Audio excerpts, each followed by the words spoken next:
सांगितलं की माझ्या आई वडील घरच्यांना नका आणू तुम्ही, मला काय विचारतं तर काही इलेक्ट्रॉनिक मीडियावाले त्यांच्या घरी घुसले, घरात जाऊन त्यांचा रोज तोही होता.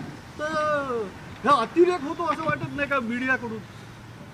आता मी जर ते म्हणत होते की नका विचारू, नका अतिरेक विचारू. होतोय न होतोय ह्याच्यावर जर बोललो तर मी अडचणी देऊ शकतो.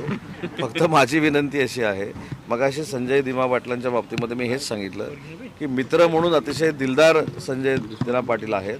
काही अडचणीमुळं, काही चिडल्यामुळं त्यांच्याकडनं काही शब्दप्रयोग झाले असतील, पण त्याबद्दल त्यांनी दिलगिरी व्यक्त केलेली आहे. त्याच्यामुळे मला देखील तमाम पत्रकारांना एक विनंती करायची आहे की तुम्ही देखील समजून घेतलं पाहिजे, तुम्ही देखील थोडा त्यांच्या मानसिकतेचा विचार केला पाहिजे.